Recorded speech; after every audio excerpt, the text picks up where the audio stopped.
हर हर महादेव, जय शिव। एक बार शिव गुरु और देव ऋषि नारद एक दूसरे से बात कर रहे थे। तभी नारद जी बोले कि शिव जी, धरती लोक पर शिव चर्चा इतना क्यों होता है? सभी लोग आपकी शिव चर्चा इतना क्यों करते हैं? तब शिव गुरु बोलिए, देखिए नारद मुनि, इस सवाल का जवाब आपको धरती लोक में ही मिलेगा। आप धरती लोक में जाकर पूछिए। नारद जी को शिव गुरु बोले, आप इंसान का रूप लेके जाइए और वहाँ जिस प्राणी का बच्चा जन्म होते हुए दिखेगा, आप उसी से पूछिएगा। नारद जी बोले, ठीक है। नारद जी धरती लोक में मानव रूप लेकर आए और सबसे पहले उन्हें एक कौवे के बच्चे का जन्म होते हुए दिखा। नारद जी कौवे के बच्चे के पास जाकर उसके कान में पूछे कि धरती लोक में शिव चर्चा इतना क्यों होता है? इतना पूछते ही कौवे का बच्चा मर जाता है। नारद जी बहुत दुखी हो जाते हैं। तब वे शिव गुरु के पास वापस जाते हैं और बोलते हैं कि शिव जी, जैसा आप बोले थे हम वैसा ही किए, लेकिन कौवे का बच्चा मर गया, अब हम किससे पूछें? तो शिव गुरु बोले कि नारद जी, आपको इस सवाल का जवाब धरती लोक में ही मिलेगा। आप धरती लोक में ही जाकर पूछिए। नारद जी फिर धरती लोक में मनुष्य रूप में आए।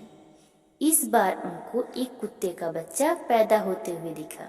जब वह कुत्ते के बच्चे के कान में पूछे कि शिव चर्चा इतना क्यों होता है, शिव गुरु धरती लोक में इतना प्रसिद्ध क्यों है, तभी कुत्ते का बच्चा भी मर जाता है। यह देखकर नारद जी बहुत निराश हो जाते हैं। वे शिव गुरु के पास दोबारा जाते हैं और उनसे पूछते हैं कि शिव जी, आप जो बोले थे हम वैसा ही किए, लेकिन इस बार फिर कुत्ते का बच्चा भी मर गया, अब हम क्या करें? शिव गुरु बोले कि इस सवाल का जवाब आपको धरती लोक में ही मिलेगा, आप वहीं पर ढूंढिए। तब नारद जी फिर एक बार बड़ी आशा के साथ धरती लोक में आए। इस बार उनको एक गाय का बच्चा पैदा होते हुए दिखा। जब वह गाय के बच्चे के पास जाकर पूछे कि शिव चर्चा इतना क्यों होता है धरती लोक में, तो वह गाय का बच्चा भी वहीं मर गया। नारद जी बहुत निराश हो गए और मन ही मन विचार करने लगे कि हम जिससे भी पूछे कि शिव चर्चा इतना क्यों होता है, शिव गुरु का पूजा इतना क्यों होता है धरती लोक में, वह सभी अब हम इस सवाल का जवाब शिव जी से ही पूछेंगे। नारद जी बोले, शिव गुरु, अब इस सवाल का जवाब आपको ही देना पड़ेगा। नारद जी बोले कि हम जिससे भी पूछे हैं वो सब मर गए, अब इस सवाल का जवाब आपको ही देना पड़ेगा। शिव गुरु बोले, नारद जी, इस बार आपको निराश नहीं होना पड़ेगा। आप जाकर दोबारा धरती लोक में पूछिए, वहीं आपको जवाब मिलेगा। इस बार आप निराश नहीं लौटेंगे। नारद जी बहुत आशा और विश्वास के साथ दोबारा धरती लोक में आए। इस बार उनको एक महल में राजा का बेटा जन्म होते हुए दिखा। राजा का बेटा बहुत सालों के बाद उसका जन्म हुआ था। कम से कम 5-10 साल के बाद उनका एक बेटा हुआ था।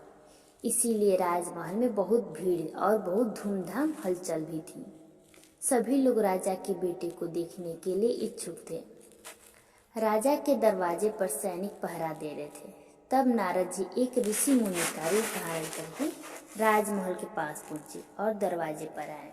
नारद जी जो ऋषि मुनि का रूप धारण करके आए थे, वह सैनिक से पूछे, सैनिक, राजा के महल में इतनी भीड़, इतनी हलचल क्यों है?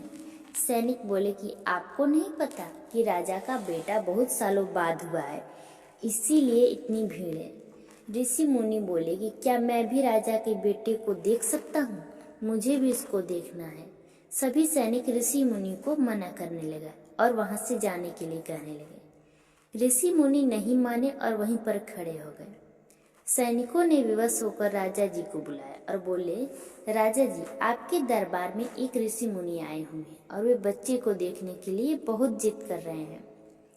राजा जी जल्दी से ऋषि मुनि के पास गए। ऋषि मुनि से बात की। ऋषि मुनि बोले कि राजा जी, हमें आपके बेटे को देखना है। राजा जी मान गए और राजा जी उन्हें अपने बेटे को देखने के लिए अनुमति दे दी। जब राजा जी और ऋषि मुनि एक साथ बच्चे के कमरे में पहुंचे तब ऋषि मुनि बोले कि राजा जी, हमको इस बच्चे से थोड़ी देर बात करनी है। राजा जी चौंक कर बोले कि ऋषि मुनि, यह बच्चा तो अभी 2 घंटे पहले ही हुआ है, इससे आपको क्या बात करनी है? ऋषि मुनि बोले कि देखिए राजा जी, हम इस बच्चे की तलाश में यहाँ पर आए हैं, हमको इसके कान में कुछ कहना है। राजा जी बहुत सोचने के बाद बोले कि ठीक है ऋषि मुनि, आप इस बच्चे से अकेले में बात कर सकते हैं। राजा जी अपने सभी सैनिक और सभी लोगों के साथ कमरे से बाहर निकल गए और कमरे का दरवाजा बंद कर दिया। नारद जी अपने असली रूप में आकर बच्चे के पास गए, उसके कान में बोले कि धरती लोक में शिव चर्चा इतना क्यों होता है, शिव जी की पूजा इतनी क्यों की जाती है? तब वह बच्चा उठकर बैठ गया और बोला, नारद जी, आप यह सवाल जब हम कौवे के रूप में जन्म लिए थे उस समय हमसे पूछे थे। उस जन्म में भी हमको मुक्ति मिल गई। जब हम कुत्ता के रूप में जन्म लिए थे उस समय भी आप हमसे यही सवाल कान में पूछे थे और उस जन्म में भी हमको मुक्ति मिल गई। जब हम गाय के रूप में जन्म लिए थे, जो मुक्ति जन्म कहलाता है, उस जन्म में भी आप मेरे कान में यही सवाल पूछे थे, उस जन्म में भी हमको मुक्ति मिल गया था। 3 जन्म में मुक्ति मिलने के बाद हमको इंसान के रूप में जन्म हुआ है, क्योंकि आप जन्म के साथ मेरे कान में शिव गुरु का नाम लिए थे, इसीलिए तीनों जन्म में बहुत आसानी से मुक्ति मिल गई, इसीलिए चर्चा इतना होता है। यह सुनकर नारद जी का रोंगटा खड़ा हो गया और नारद जी चौंक गए। हर हर महादेव, जय श्री गुरु।